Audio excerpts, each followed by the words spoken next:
Bueno, buenos días. El pasaje de hoy está dividido.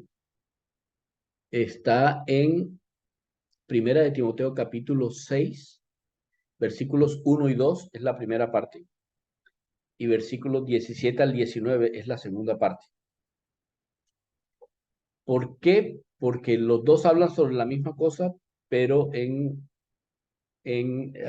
polos opuestos. ¿Ok? Y hoy vamos a hablar sobre esto, el socialismo. Primera de Timoteo, capítulo 6, versículos 1 y 2, y luego 17 y 19. ¿Por qué se llama el socialismo? Porque es la manera en la que se deben realizar o vivir o conducir la iglesia. La iglesia debe conducirse así, socialmente hablando. Socialmente hablando. ¿Ok? Entonces, ¿qué es lo que el Señor Jesús había enseñado? El Señor Jesús le había dicho antes: pobres siempre van a tener en el mundo, lo cual implica que si pobres siempre van a tener en el mundo, también vamos a tener ricos en este mundo. Y no hay otras clases. Socialmente hablando, de lo que yo recuerde, no hay otras clases, o pobres o ricos. Incluso pueden haber pobres esclavos y ricos esclavos, o pobres libres y ricos libres, pero son pobres o ricos socialmente hablando, es lo que la Biblia marca. Y todavía hoy en día, si nosotros vemos las cosas, eso es lo que es. Ahora, ¿qué nos enseñan? Nos enseñan desde el socialismo, nos enseñan que hay que hacer que los pobres sean menos pobres y los ricos sean menos ricos. Y el Señor enseña: hay pobres y hay ricos. No se pone a estar pensando de si hay que bajarlos o hay que subirlos, o si hay que disminuirles. No, siempre va a haber pobres y ricos. Eso es lo que dice la Biblia. Pablo habla a Timoteo con respecto a esto y le da instrucciones claras desde lo que los cristianos deben conducirse para con ambos grupos sociales. Y quiero hacer un énfasis más sobre la palabra socialismo. Cuando uno habla sobre este socialismo desde el punto de vista de Dios, Dios tiene tanto cuidado de los que son pobres como de los que son ricos. Porque hay una enseñanza que también es una enseñanza falsa, que el Señor solamente vino por los pobres y por los ricos no, solamente los pobres. Mentiras. El Señor vino para la salvación de todos los hombres, sean ricos o sean pobres. No importa, no importa. Por lo tanto, debemos tener mucho cuidado cuando nos empiezan a enseñar cosas. Y eso es lo que vamos a ver la próxima semana. Y por esa razón es que él hace este paréntesis para lo que se enseña la próxima semana, que está específicamente entre estos dos, entre ricos y pobres. Entonces, vamos a empezar con la primera parte: los siervos, los que son siervos, los que son trabajadores. Si dan cuenta la corbata de los trabajadores, ¿no? Y habla sobre este tipo de personas que él identifica como los siervos en su relación con los amos.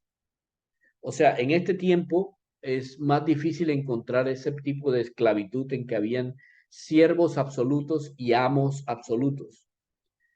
Ahora hay otro tipo de servidumbre, como los eh, asalariados y los que son jefes. Entonces yo pongo siervos y amos porque esa es la palabra que aparece ahí en la Biblia, pero realmente en este tiempo sería más con los jefes. Entonces veamos qué dice el Señor con respecto a los jefes. ¿Cómo los cristianos debemos comportarnos hacia los jefes? Dice todos, no uno, sino todos los cristianos que están bajo el yugo de esclavitud, o sea, están bajo yugo de alguien, o sea que socialmente están dependiendo de, tengan a sus amos por dignos de todo honor. Escuchen esto porque esto es muy importante en cuanto al socialismo. Tengan a sus amos por dignos de todo honor por dos razones. La primera, para que no sea blasfemado el nombre de Dios. Y la segunda es para que no sea blasfemada la doctrina de Dios. Dos cosas diferentes, pero muy importantes. Dos cosas diferentes, pero muy importantes. ¿Qué es lo que le está diciendo a los que somos cristianos? Nos está diciendo, cuando ustedes tengan a un jefe, cuando tengan a alguien que por cualquiera que sea el motivo, está un escalón más arriba, tu responsabilidad no es hacer un sindicato. Tu responsabilidad no es buscar la mayor o la mejor forma de que tú ganes más y de que ellos sean más justos contigo. No. Lo que tú necesitas hacer es buscar todo lo que es digno de honor en esa persona y hablar de esa persona de manera que honres a aquel que está en tu eminencia.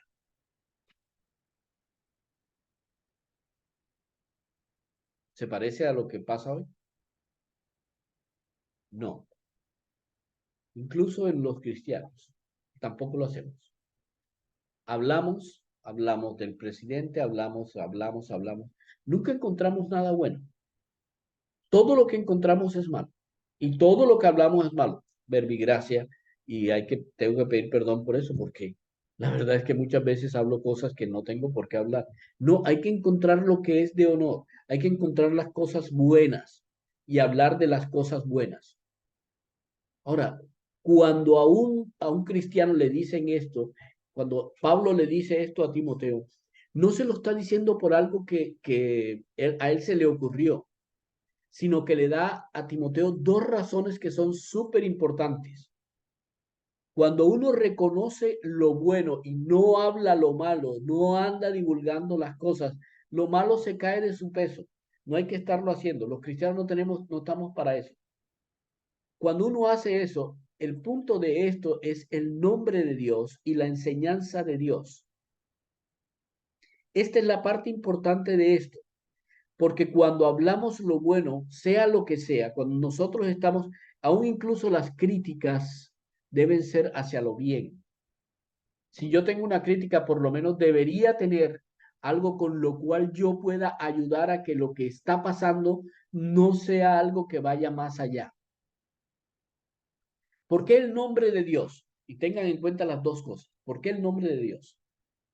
Ya nosotros habíamos estudiado esto. ¿Quién coloca a las personas en eminencia por encima de nosotros? El Señor. El Señor. ¿Por qué? Porque Él es el Señor de señores y es el Rey de reyes. Así que si una persona está en eminencia sobre nosotros, o en el caso de la esclavitud en aquel tiempo, tenían amos, esos amos fueron colocados ahí por aquel que es el Señor de todos los señores. Fíjense que un muchacho como José, quien tuvo muchos amos, entendió tan claramente eso, pero tan claramente eso, que él sabía que él no estaba respondiendo ante el poder de un faraón, ante el poder de un Potifar, ante el poder de un esclavista. Estaba respondiendo ante Dios. Los cristianos no estamos viendo a la persona que Dios ha establecido para que esté en eminencia sobre nosotros. Nosotros vemos a aquel Dios que lo colocó ahí. Por lo tanto, cuando hablamos de alguien a quien Dios colocó ahí, estamos blasfemando el nombre de Dios. Estamos diciendo Dios se equivocó. ¿Cómo es que Dios pudo haber puesto una persona como esa ahí? ¿Qué clase de Dios es el que coloca a ese amo ahí? ¿Lo habían pensado así? Es que si no creemos en que esa persona es puesta por Dios, es cuando nos ponemos a criticar y a juzgar todo el tiempo. Ese es el problema. Ahora, miren que la segunda parte es que blasfemamos la enseñanza de Dios. Yo me quedé pensando, ¿cómo así que la enseñanza? ¿Cuál doctrina? ¿La doctrina de quién? En la parte del centro de estos paréntesis aparece la doctrina, es la doctrina del Señor Jesús. Yo pensaba, ¿cómo así? ¿Ustedes recuerdan al Señor al frente de Pilato? Eso me llamó la atención muchísimo. ¿Tú no sabes que yo tengo poder para enviarte a la cruz? El Señor, ah, todo ensangrentado y toda la cosa, se lo queda mirando y le dice, ningún poder tendrías si no te fuera dado por mi Padre. Wow. La enseñanza del Señor con respecto a esto es que ningún poder tendría cualquiera que esté por encima, entre comillas, de nosotros, si no le fuera dado por Dios.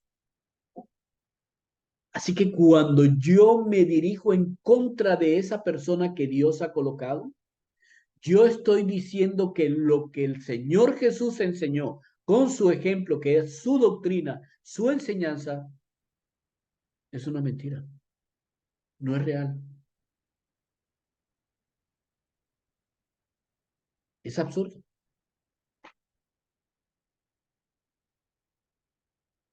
Así que necesitamos buscar las cosas que dignifican a las personas que están por encima nuestro. Y no tenemos que hablar de las cosas que no le dan dignidad, porque cuando hablamos de estas personas estamos tangencialmente hablando de aquel que los colocó en ese sitio. Ahora, fíjense bien que esto dice todos los que están bajo yugo y son todos los tipos de amos, no importa si son creyentes o no son creyentes, no importa, porque hay un apartado especial para los que tienen jefes que son creyentes.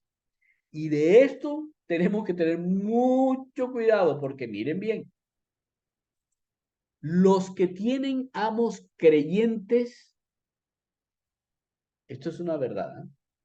No los tengan en menos por ser hermanos, sino sírvanles mejor, porque son creyentes y porque son amados los que se benefician de su servicio. Esto enseña y exhorta.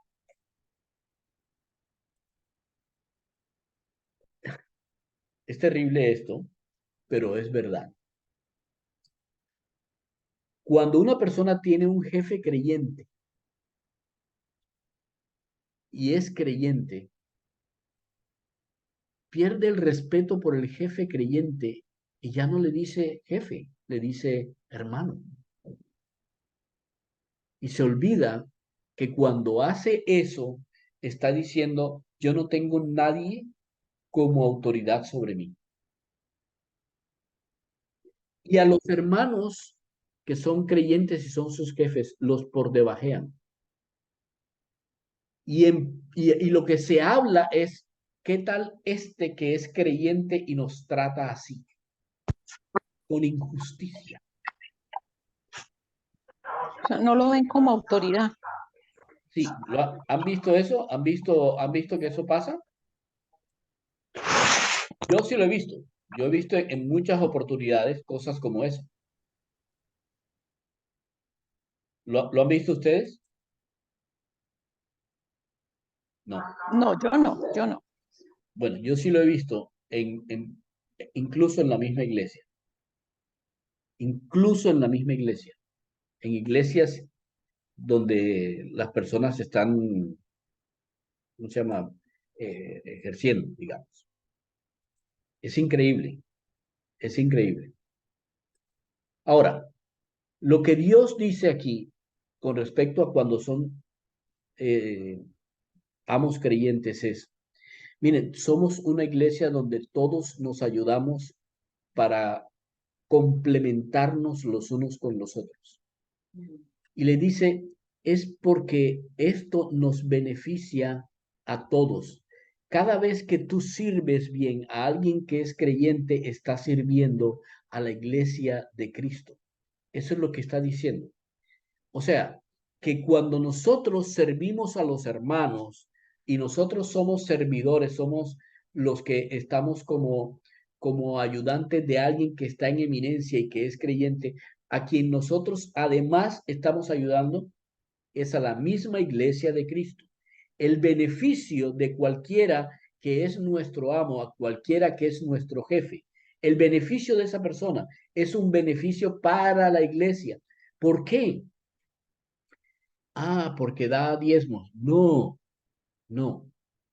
Es porque tú, vale, económicamente sí, pero más que económicamente, es que cuando tú te muestras servidor, le enseñas a aquel que es tu amo a que él sepa que también él es servidor de un amo superior, que es Cristo. Es más o menos como en la iglesia. La mujer no es que yo tengo que servir a mi marido porque es que yo soy la ayuda idónea. No, no, no, no. Es que tú sirves a tu marido y haces que tu marido sea el mejor marido del mundo. Lo que tú puedes hacer para que lo sea, no por él, es por Cristo. Porque cuando las personas lo vean a él, van a ver un retrato del Señor Jesús. Ese es el punto. El punto es que todo lo que nosotros hacemos no es para la gloria de alguien, es para la gloria de Cristo. Inclusive nosotros, si somos ejemplo de algo, es que somos ejemplo del Señor Jesús. Fíjense cómo el Señor Jesús servía a todos aquellos. Miren lo que él hizo con los apóstoles. ¿Qué fue lo que les enseñó a lavar los pies? Él les dijo, yo ven, lo que yo hago ahora ustedes no lo entienden, pero lo van a entender, lo van a entender. Yo soy su Señor. Ustedes dicen que yo soy su Señor y su Maestro. Bueno, hagan lo que yo hago, como su Señor y Maestro. Sirvan. Sirvan. Entonces, cuando ustedes hagan eso, a quien van a servir es a la iglesia. ¿Por qué? Bueno, porque unos tomarán unas responsabilidades y otros tomarán otras responsabilidades, pero cada uno en el cuerpo de Cristo hace lo que Dios le ha colocado por hacer.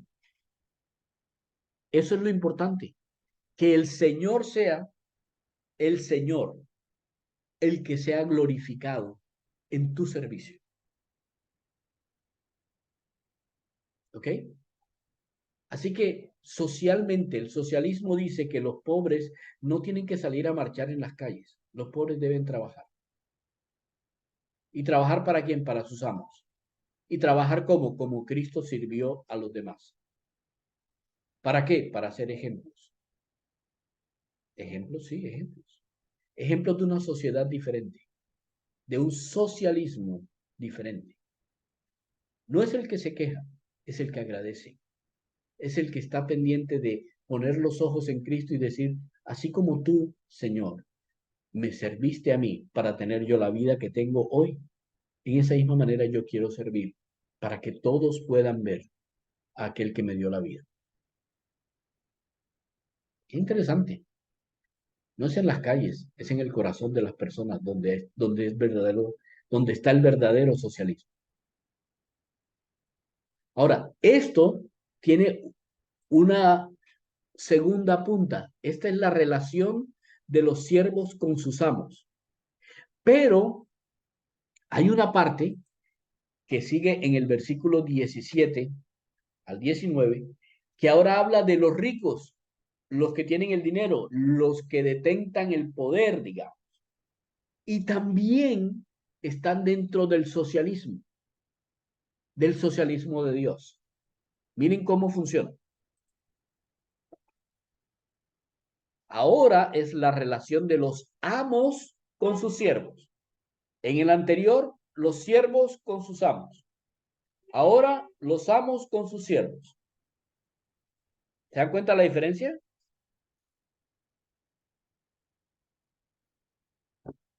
¿Se dan cuenta la diferencia? El juego de Sí. palabras. Ok.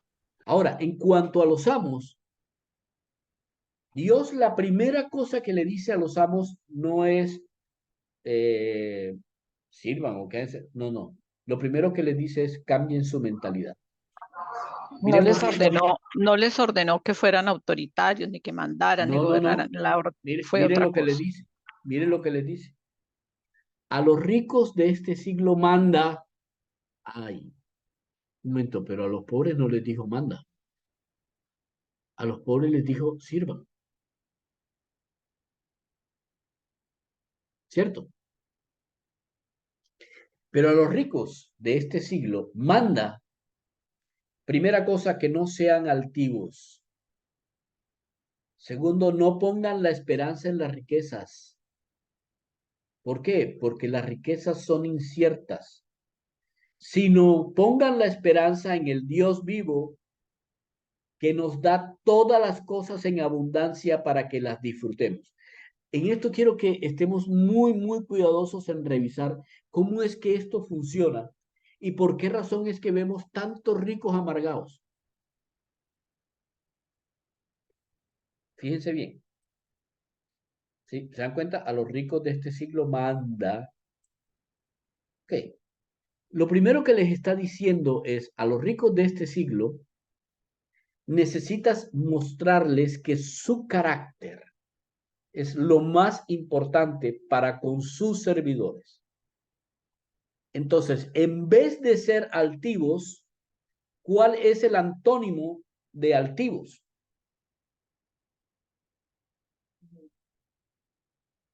¿Cómo? Humilde. Humildes. Humildes. Entonces, manda a los ricos de este siglo que sean humildes, que en vez de creer que están por encima, ellos necesitan saber que están por debajo de Cristo. Si los que tienen por debajo tienen que rendirle cuentas a ellos que son totalmente imperfectos, ellos que son totalmente imperfectos tienen que rendirle cuentas al Dios vivo. Ajá, eso requiere que entiendan que cualquier cosa que toquen con sus empleados están yendo en contra de aquel que es su empleador, el Dios vivo. Entonces, la primera cosa es su carácter. ¿Cómo debe ser su carácter? Su carácter debe ser de humildad. Lo segundo es no pongan los ojos en las riquezas de esta tierra. ¿Por qué? Porque esas riquezas son inciertas. Esas riquezas son inciertas. Quiero que revisemos esta parte de porque las riquezas son inciertas. Las riquezas de este siglo son como las acciones en las bolsas de valores. Hoy puedes ganar, pero mañana puedes perder. Es como en el juego. Hoy puedes ganar un poco, pero mañana puedes perder todo. Las riquezas de este mundo son efímeras. Todo se diluye. Todo se diluye. Sin duda que nada has traído y nada podrás llevarte. Cosas como esas, todas las cosas se diluyen. Debemos tener muchísimo cuidado, porque cuando uno está como jefe, piensa que tiene toda la sartén por el mango y no tiene absolutamente ni el mango ni la sartén. Porque hay uno solo que es el dueño de todo. Incluso lo que uno piensa que el oro y su plata es de uno, no son. Son simples instrumentos en las manos de aquel a quien sí le pertenecen, para que nosotros podamos tener un carácter forjado hacia la humildad. Esa es una frase como para escribirla. Las riquezas en este mundo, las cuales pertenecen a Dios, que dijo que todo el oro y la plata me pertenecen, son simplemente instrumentos en las manos de Dios para forjar el carácter de humildad en todos nosotros, especialmente en los ricos. Cuando uno es pobre, de pronto las riquezas no son tan, la codicia de pronto, pero no son tan. Pero cuando es rico, está en un peligro inminente de que las riquezas se conviertan en su Dios, en dejar de mirar a Dios. Y resulta que las riquezas son lo más incierto que hay. Hoy lo tenemos, mañana ya no. Es igual. Hoy no tenemos y mañana sí, porque son inciertas. No coloques tu fundamento, tu vida, con los ojos y las esperanzas, viene bien la palabra, la esperanza colocada en las riquezas. ¿Han escuchado de cuántos ricos han quedado en la pobreza así? ¿Y cuántos pobres han pasado a la riqueza así? Con ganancias mal habidas como sea. Y todo se diluye. Si ustedes leen en Eclesiastés, verán las vanidades que tienen que ver con las riquezas. Ok, pero básicamente, ¿cuál es la enseñanza con respecto a esto? Es en vez de colocar los ojos, oh rico, en vez de colocar los ojos en las riquezas de esta tierra, coloca los ojos en las riquezas de Dios. ¿Cómo es que Dios levanta a las personas? Nosotros sabemos esos versículos. Ese versículo donde dice que Dios levanta a las personas. ¿Cómo dice ese versículo?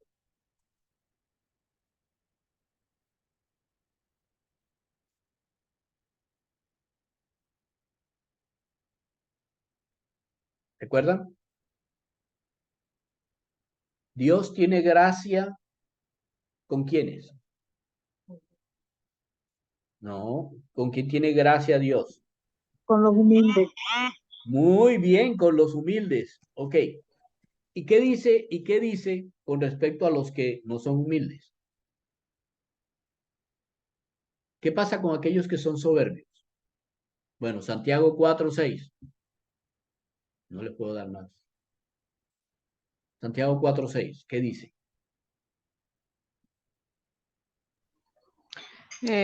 Dice, pero Él da mayor gracia. Por esto dice, Dios resiste a los soberbios y da gracia a los humildes. Entonces, ¿qué pasa con aquellos que son soberbios? Dios los resiste. ¿Qué significa eso? Todos aquellos que están mirando y creen o esperan en las riquezas de esta tierra, simplemente son resistidos por Dios. Dale, pelea, lucha todo lo que quieras para encontrar la riqueza. Encontraste 2 monedas, encontraste 10 monedas, encontraste 20 monedas. Y de pronto Dios hace, ya no tienes 10 monedas, tienes 2. Y la frustración y las personas suicidándose porque perdieron las 8 primeras. Hay muchas cosas donde Dios habla sobre las riquezas en la palabra. Y todas hablan de cómo poner los ojos en las riquezas, son inciertas. Es lo más tonto que se puede hacer. Pero coloca los ojos en las riquezas de Dios, en las riquezas de Dios. Y entonces cambia el pensamiento. ¿Por qué? Porque las riquezas de Dios, dice el versículo, y quiero que lo vean, las riquezas de Dios, perdón, las riquezas de Dios, dice, Él nos las da en abundancia para que nosotros las disfrutemos, para que nosotros las disfrutemos. El gran problema es que nosotros no podemos disfrutar las riquezas cuando nosotros ponemos los ojos en las riquezas de este mundo, porque todas las riquezas de este mundo son totalmente inciertas. Ese es el problema. Mientras que si colocamos los ojos en las riquezas de Dios, Él nos las da en abundancia para que nosotros las disfrutemos. Y uno dice, pero uno ve los pastores y están sufriendo porque no tienen comida a veces, porque no, ah, pero tienen un paisaje, tienen unos hijos, un bebé llorando. ¿Por qué nosotros nos quedamos con las riquezas como si las riquezas de Dios fuesen solamente dinero? No, las riquezas de Dios están por todas partes. Mira la persona que tienes a tu lado. Esa es parte de la riqueza de Dios. ¿Y está ahí para qué? Para tu disfrute. Cuando sales y te pones allá al frente del, del malecón aquí en Barranquilla y ves al río pasar, wow. Te pones al frente del mar, wow. Te pones en las montañas en Armenia o en donde sea y uno ve ese verdor, wow. Está uno en Arequipa y ve ese montón de piedras y en medio de esas piedras sale el río Chile. Y dice, wow, disfrutar lo que Dios nos da. Eso es lo que dice. Ahora, esa mentalidad lo lleva a uno a practicar esa mentalidad. ¿Y qué es lo que él dice que debemos hacer? Bueno, los ricos deben hacer el bien. ¿Qué significa hacer el bien? No lo busques en otro lado, está aquí. Eres rico, sí, pero ser rico en buenas obras, ser rico en ayudar. Si tú tienes el don de consolar, consuela. Si tú tienes el don de a ver, no, ni siquiera dones, talentos. Tienes el talento de pintar, pinta cosas hermosas. ¿Para qué? Para que las personas puedan ver la hermosura de tu Dios. Ricos en buenas obras significa que una persona puede tomar de sí y darlo a los demás, de manera que las personas puedan sentir el corazón de Dios latiendo en uno. Eso es lo que significa. No le pongas a buscar más cosas. No es la buena obra el que yo dé las moneditas para la señora que está ahí en el semáforo con un niñito. Esa no es la buena obra. La buena obra sería decirle a la señora, venga, y nos sentamos nosotros aquí, le traje un pollito, a ver, démosle al niño y que el niño pueda. Eso de pronto sí es una buena obra. Una buena obra es estar ayudando a poner un colegio como Shakira aquí en Barranquilla. Una buena obra. Con lo que tiene, eso lo hace. Dadivosa, eso es un hacer bien. ¿Qué significa eso de dadivoso? Es alguien que da. No importa qué das, da de lo que tienes. Dios nunca ha pedido, Dios jamás, jamás, jamás va a pedir algo que Él no te, que des algo que Él no te haya dado. Jamás. Por eso dice que nosotros cuando damos ofrenda la damos con alegría. ¿Por qué? Porque es simplemente una retribución de corazón por lo que Dios nos ha dado. Entonces es chévere el poder uno llegar delante de Dios y decir, mira, estoy súper agradecido contigo, has sido fiel en dar. Así que yo quiero también ser fiel en dar. Yo quiero ser dadivoso. Yo quiero dar una palabra de aliento. Yo quiero dar este mueble que me sobra en mi casa. Yo quiero darlo. Yo quiero dar comida a las personas que no tienen. No me voy a comer esto. Hombre, esto le puede servir a fulanito. Tengo aquí unas rosas que corté en el jardín y esta persona no tiene una rosa en su florero. Tome una rosa. Y con lo que yo doy, dice aquí la palabra que debemos ser generosos. No solamente dar por dar, es dar con generosidad. Esa palabra es muy interesante porque significa yo no me mido al dar. ¿Saben por qué uno no se debe medir al dar? Porque Dios no se mide en darnos a nosotros. ¿Recuerdan? Las riquezas de Dios las da Él. ¿Cómo? ¿Cómo dice que da Él las riquezas? abundancia. Abundantemente. Pues en la misma manera en que abundantemente recibimos, abundantemente damos. La riqueza no se mide por cuánto tenemos. La riqueza se mide por el corazón para dar. Eso es riqueza. Eso es riqueza. Ahora, eso obviamente tiene una razón de ser. La alegría de compartir lo que uno tiene se llama sabiduría. Y la sabiduría es no colocar el corazón en aquello que es efímero, en aquello que no dura. Es colocar el corazón en las cosas que son eternas. Y esto es lo que está diciéndole a los ricos de este siglo. Eso es lo que está diciéndole. Les está diciendo para que atesoren para lo porvenir, echando mano de la vida eterna. O sea, mirando hacia la vida eterna en vez de las cosas inciertas de las riquezas de este mundo.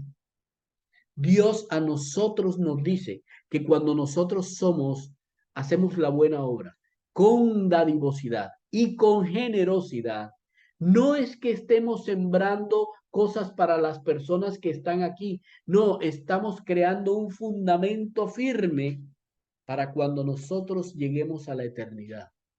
Cuando nosotros aprendamos que más bienaventurado, más feliz es dar que recibir, estaremos andando como el Señor Jesús anduvo.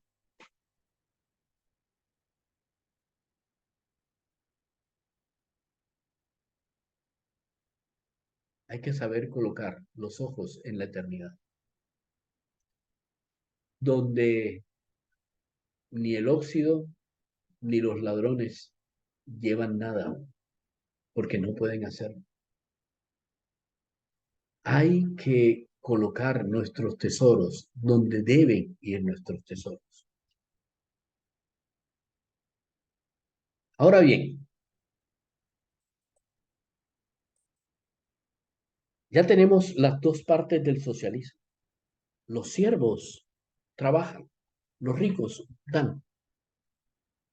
Cuando esto sucede, hay una unidad, se crea una unidad social. Cuando un rico no piensa que él es el único que debe poseer riquezas, sino que sus riquezas están para ser compartidas. Entonces tendremos una mejor justicia de parte de los ricos de este mundo.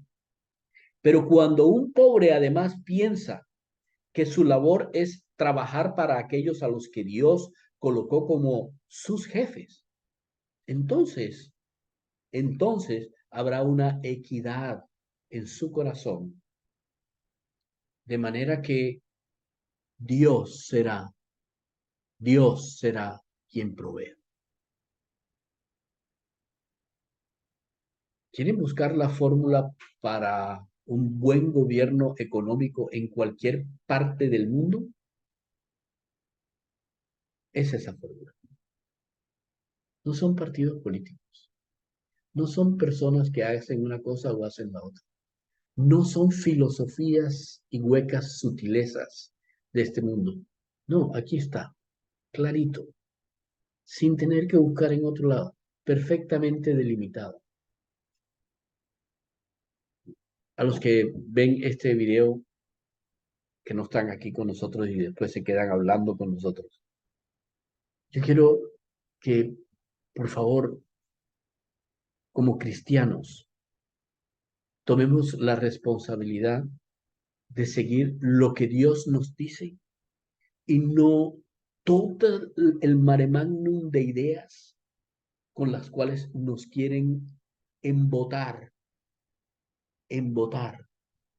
nuestro razonamiento.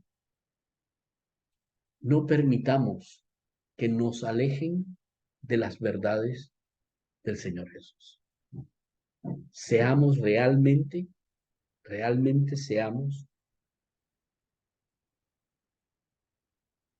fieles a seguir lo que el Señor nos enseña. Bendiciones para todos.